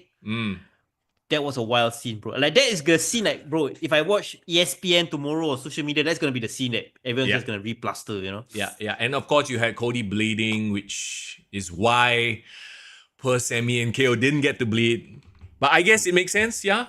It was wild. So again, like everything that happened in the last 20 minutes of EC, like to me was worth whatever lull period there was at the start of the show. And makes me feel that this was a better show than Royal Rumble. My humble opinion. Really? Okay, I wouldn't go that far. Like, you know, because I invested the 3 hours into watching it. I think it would be different if I just watched the highlights. If I watched the highlights, then I would say, oh my god, yeah, EC was a better show, right? But because I watched the whole show, Do I you had to remember sit through the lulls? Do you remember enjoying Royal Rumble the same way? Yeah. But because like I said before, I generally dislike the EC presentation. You know, the Rumble, at least I love the Rumble. Maybe it's because I grew up with the Rumble, right? Yeah. Well, yeah. I guess this is really a matter of taste, right? But No, it is. And either way, like it's not disputed. Like what happened at the end of EC is gonna get the world talking, and we'll get eyeballs to WrestleMania, get eyeballs to the product. And like I said right at the start of the podcast, I love being wrong, especially if they have a great story to tell. My only thing is, man, I wish this happened in front of a hotter crowd. Can you imagine if this happened in New York? Yeah, oh my god, people be throwing stuff into the ring, like, you know? Yeah, well, it's missing that visual. They needed to throw some trash cans, bro. Oh my, can you imagine? It's like when Hogan turned heel. Yeah, exactly. That visual of people throwing trash, of course, I think they don't want to encourage such behavior, lah. You know, I think not these days, lah. Yeah, you don't want people to start doing that, so they won't do it. But yeah, visually, no, lah. I think the vibe, like there was a very obvious, like what the hell vibe, and I think it worked. And you know, with the WWE's production team, they'll just like add in sound. They'll add in like, you know, moments. Yeah, it's gonna be packages. wild. Yeah, the packages will be incredible.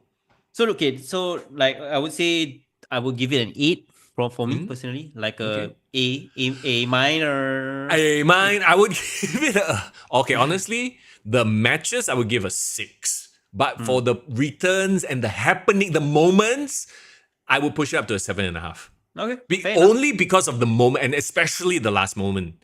Yeah. Especially the last one, yeah. Okay, guys, please share your grades, your letter grades, your number grades, and I guess WrestleMania is set, bro. Are you okay now? On the back of EC with whatever has happened?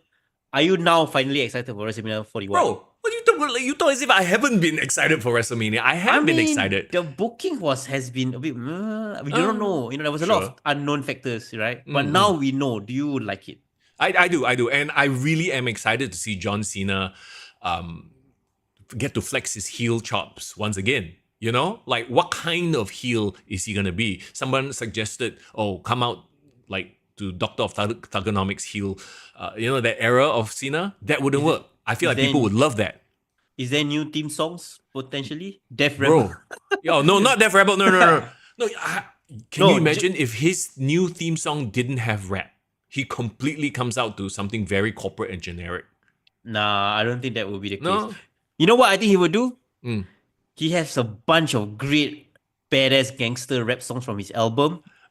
He could have just pulled out one from his like past discography and turn it into like a heel song. But I feel like, okay, yeah, he cannot be cool. For John Cena to work as a heel, he cannot be a cool heel. He has to be an absolute corporate sellout. He gotta be badass still, Like, right? corporate sellout, but bad. Like The Rock lah, he comes out in expensive suits, in Armani, in chains, in gold, and that's the whole point. Unless this is the story they're going with. Unless and hear me out, right? Because this is a whole 1 year retirement thing, and I'm sticking to my guns and saying that this arc in Cena's story wraps up at WrestleMania. I still do not think that Cena wins the title at WrestleMania. I feel like Cody needs to win. So you would think you don't think he cannot become 17-time champion, break the record? I don't think he needs to. Actually, okay, this is how I want to book it. I want CM Punk to be inserted via Paul Heyman favor, and CM Punk wins the title. That can then lead to Cody going down the Homelander route. Cena still as corporate Cena, and then you have the voice of the voiceless. I like that because I'm a CM Punk fan. Right? Yeah, I know you do. Anything that gets CM Punk on top. But I just feel like if they really go all in with this heel turn, they gotta change up everything about him. You gotta do like a complete Chris Jericho, right? Yeah. That's what you mean, right? Become corporate sellout. Can you imagine, bro? He goes to the ring wearing suits. Yeah, exactly. Like Cody Rhodes. But okay. Or is this a John Cena that sold out because he thinks he can't do it anymore? And by the end of the year, he has a redemption arc where he's like, I screwed up. I shouldn't have done that. I was just filled with self-doubt. You know? I don't know, but both sounds like a great idea, right? The cool thing about this is it extends beyond WrestleMania. So while you think that he might take a break after that, I think he might actually be in for the long haul. He's already filmed his movies. I did a bit of checking and research. He has no filming schedule that he has this year already, bro. Right. Oh, so he's fully committed to WWE. I think the only time was this period where he had to go off and shoot for a bit in I don't know which European country. Now he's gonna be back. He's gonna do his full-time retirement tour right now. As a heel, so he goes out literally putting other people over. I think there will be a bit of that final redemption up. It depends on who's going to be his final opponent, right? Yeah. That will lead him to go back to the. Basically, he is like. I'm sorry to use Vin Diesel again, but he's like Vin Diesel in Fast and Furious 8. Remember, he turned heel for that one movie. Just one movie, he turned heel. Yes, because he was threatened. Like, I mean, who is it? His wife or his child? His wife and child that he did like dirty with in Brazil. Yeah, in Brazil, because he thought Letty was dead. I remember. Then Letty come back. And he was like, oh shit. And then Letty was super cool about it, by the way. I need a woman. Don't know about that. The point I'm trying to make is like he turned heel, but for that one movie, the course of that 1 year. Yeah. This could be the 1 year heel turn of John Cena, and then eventually he comes back and is beloved because I think what was missing from his career was that defining heel run. He never had that. And I think maybe that's the only thing that he was selfish about. He was like, you know what? This year, can I just do one time heel run for my retirement tour? Okay, what? What about his Make-A-Wish stuff? So if you 1 year don't do you saw some footage, right? He was doing Make-A-Wish stuff backstage.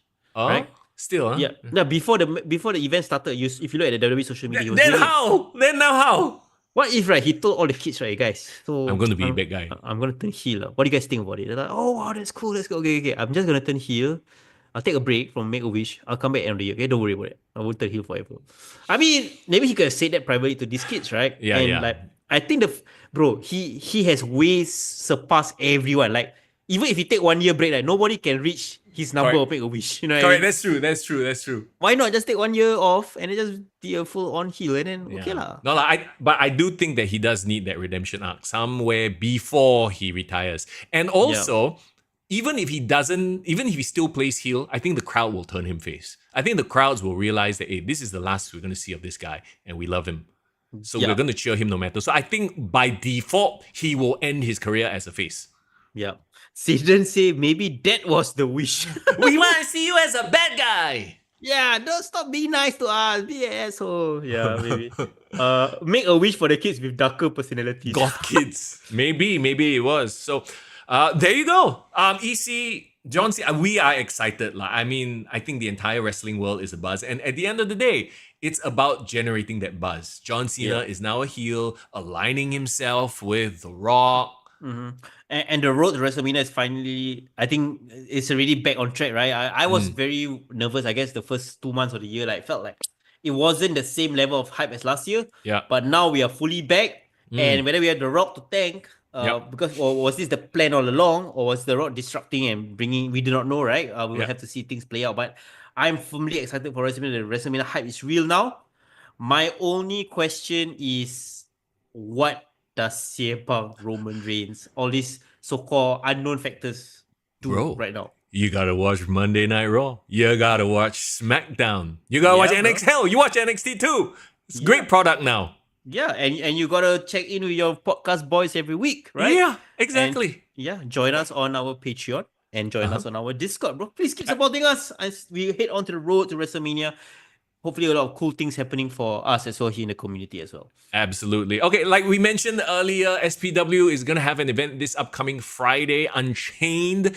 And we did sit down and spoke to Andrew Tang. The statement, and that video is coming up very, very soon. Watch our YouTube channels. We'll post the links and everything when it comes out on our Discord. So if you haven't joined our Discord, please drop us a follow on Discord. Links are in the description. Yeah, man. And if you guys want to get some tickets to SPW Unchained as well, I believe we have a bit of tickets. We got tickets. We got tickets. So please tune in to our interview with Statement. I believe we're going to put it out tomorrow, I believe. Yes, we'll put it out tomorrow.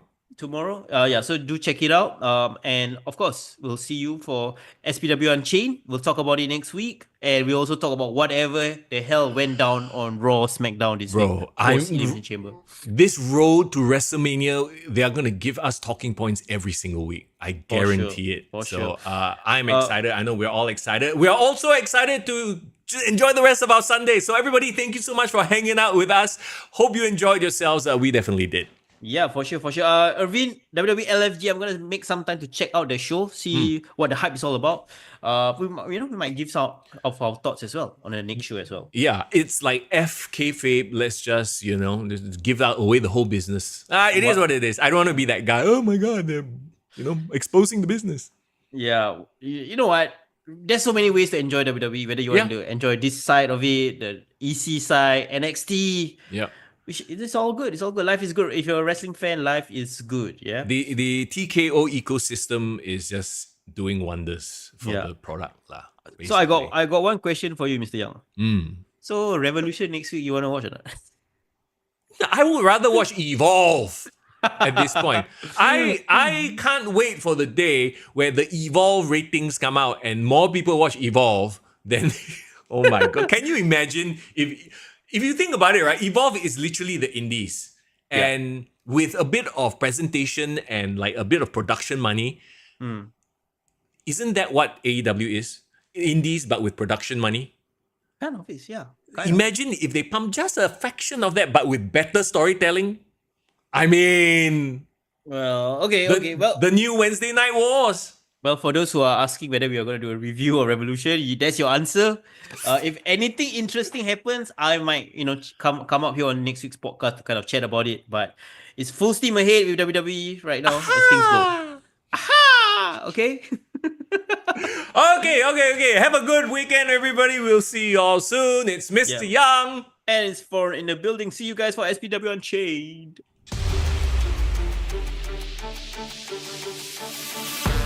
Let's go.